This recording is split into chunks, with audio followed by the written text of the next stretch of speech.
दोनों एक दूसरे के जिगरी दोस्त थे। ट्रंप को इलेक्शन जिताने में सबसे अहम भूमिका मस्क की ही रही थी, ये सबको पता है। इलॉन मस्क किंग मेकर हैं और इसके बदले में मस्क को ट्रंप से मिली है व्हाइट हाउस में एंट्री, स्पेसएक्स के कॉन्ट्रैक्ट्स और टेस्ला और बिटकॉइन को सपोर्ट भी। ये सब ट्रंप के बगैर पॉसिबल नहीं था। तो आज ट्रंप क्यों कहते हैं कि वो इलॉन मस्क से डिसअपॉइंटेड है और मस्क क्यों कहते हैं कि ट्रंप प्रेसिडेंट बनने के लायक ही नहीं, उन्हें इम्पीच कर देना चाहिए। ये है बैटल ऑफ बिलियनर्स, जिसमें पैसा भी है और पॉलिटिक्स भी। लेकिन इस फाइट का सबसे बड़ा रीजन है झूठ। दोनों एक दूसरे के सर्वाइवल के लिए इम्पोर्टेंट हैं। ट्रंप के लिए इलॉन मस्क एक ट्रॉफी है कि टेक का स्मार्टेस्ट बंदा, रियल लाइफ टोनी स्टार्क अगर मुझे सपोर्ट करता है तो मैं कितना स्मार्ट हूँ। और मस्क के लिए ट्रंप है व्हाइट हाउस का गोल्डन टिकट, जिससे वो खुद अपने कंपनीज का फायदा करा सकता है। एक दूसरे पर निर्भर होना, जिसे हम सिम्बायोटिक रिलेशनशिप कहते हैं। तो अगर दोनों एक दूसरे के लिए जरूरी है तो अब इलॉन और ट्रंप के बीच का मांजरा क्या है? उनका ब्रोमांस खत्म क्यों हो गया? एक लाइन में जवाब दूं तो जवाब है वन बिग ब्यूटीफुल बिल। लेकिन मस्क के पर्सपेक्टिव से ये वन बिग बिट्रेयल बिल है। अगर आप हमारे रेगुलर व्यूअर हैं तो आपको इतना तो पता होगा कि ट्रंप जो भी करता है फुल बैंड बाजे के साथ करता है। वैसे ही उसने एक नया बिल लाया है जिसमें बेसिकली वो आम लोगों के टैक्सेस कम करना चाहता है। वो अपने वोटर्स को खुश करना चाहता है, दिखाना चाहता है कि वो बाइडेन से कितना बेहतर है। टैक्सेस कम होंगे तो देश को पैसा कहाँ से मिलेगा? एक ही उपाय था कि टैरिफ्स, जो कम्प्लीटली फेल हो गया।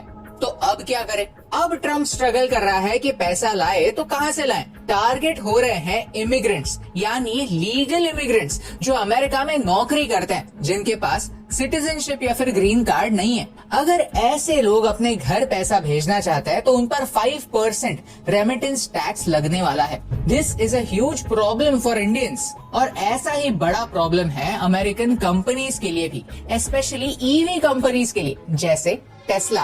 और अब ट्रंप इस नए बिल के थ्रू इलेक्ट्रिक व्हीकल्स को मिलने वाली सब्सिडीज काट रहा है। टेस्ला बायर्स को पहले $7,500 का फेडरल रिबेट मिलता था, ट्रंप ने ये स्क्रैप कर दिया। यानी अब टेस्ला की गाड़ियां 6 से 7 लाख रुपए तक महंगी होंगी। ट्रंप ने सब्सिडी हटाई, इलॉन ने डोज छोड़ दिया और मस्क ने इस बिल को डिस्गस्टिंग अबोमिनेशन कहा।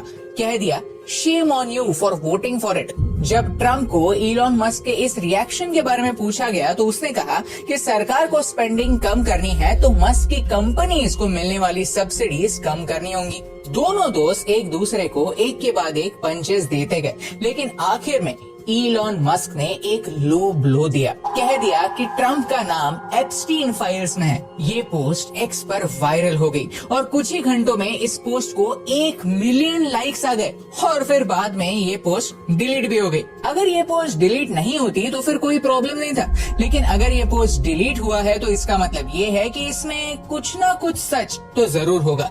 And this is big. Trump और एप्स्टीन 1990 से दोस्त थे, तो नेचुरली शक होता है कि क्या ट्रंप भी इस स्कैंडल में इन्वॉल्व था। एप्स्टीन कौन है ये आपको पता नहीं होगा तो आपको बता देता हूँ कि जेफरी एप्स्टीन फिकिंग करता था, माइनर लड़कियों को प्रोस्टिट्यूशन में ले जाता था। उसका बड़े बड़े लोगों के साथ उठना बैठना होता था, जिसमें Bill Clinton, Prince Andrew, Kevin Spacey और ऑफ कोर्स ट्रंप भी था।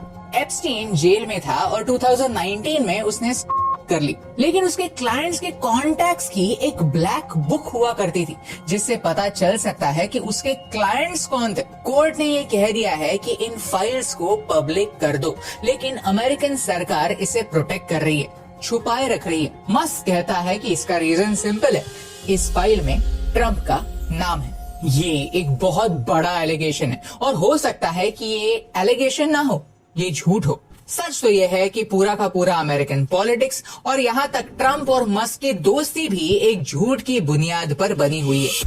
सबसे पहले समझते हैं कि आज का अमेरिकन पॉलिटिक्स किन झूठे वादों पर टिका हुआ है। लाई नंबर 1, मस्क रिचेस्ट इंसान है। किसी भी बिलियनर्स लिस्ट को देखो तो इलॉन मस्क टॉप पर होता है, लेकिन सच तो ये है कि इलॉन मस्क दुनिया के रिचेस्ट इंसान नहीं है।